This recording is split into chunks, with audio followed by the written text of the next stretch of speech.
Popular સ્કૂલમાં પરીક્ષા આપવા જાઉં છું. અત્યારે હાલમાં ગુજરાત બોર્ડ ચાલી રહ્યું છે. કોમર્સની પરીક્ષા આપું છું ને ત્યાં બાળકો ચોરી કરતા હોય છે. અમે 3-4 વાગ્યા સુધી વાંચી તો અમારો શું વાંક, અમને ન્યાય મળવો જોઈએ. એ બધા ચોરી કરીને પાસ થાય, સારા ટકા લાવે, સારા માર્ક લાવે.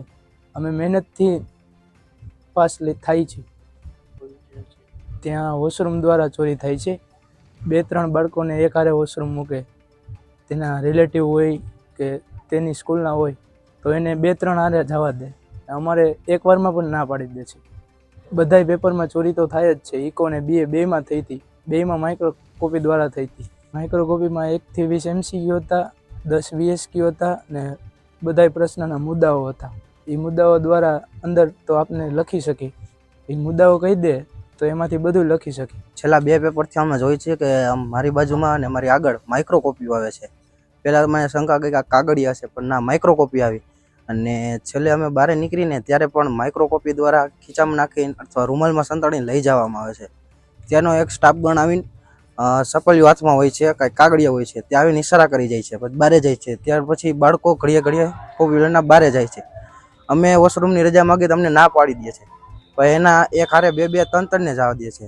એ ત્યારે અમને શંકા ગઈ, તો પછી આવ્યા ને અમે એના ઉપર ધ્યાન રાખ્યું ને તેની પાસે માઇક્રો કોપી હતી અને હાથમાં લખીને જાય, જેને જે પ્રશ્ન ન આવડતો હોય ને, અને પછી તેના મુદ્દા આવી જાય છે એની પાસે. એટલે ટૂંકમાં એની પાસે પેપર પહેલાંથી ખોલેલું આવી જાય છે.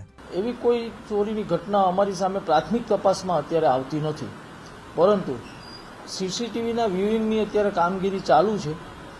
CCTV વ્યુઇંગ થયા બાદ જો અમને એવું જણાશે કે આ શાળાએ જો આવી કોઈ ગેરરીતિ આચરી હશે તો શાળા ઉપર અમે કડકમાં કડક કાર્યવાહી કરશું. સરકારી પ્રતિનિધિ અને અમારા સ્ટાફને અને એને પૂછવામાં આવ્યું, સરકારી પ્રતિનિધિશ્રી અમારા ત્યાં અવેલેબલ જ હતા અને એમનું પણ એવું જ કહેવાનું છે કે આવી કોઈ ઘટના અમારા ધ્યાનમાં આવી નથી. મારી પાસે કોઈ પ્રેશર નથી આવ્યું, મારા ઉપર કોઈનો કોઈ ફોન નથી આવ્યો. અમારી લોકલ સ્કોડે મેં મારી બનાવેલી જે છે એ લોકલ સ્કોડે ત્યાં 4 દિવસથી અવેલેબલ જ છે. અમારી તમામ માહિતીથી અપડેટ રહેવા માટે જોડાયેલા રહો S9 ન્યૂઝ સાથે.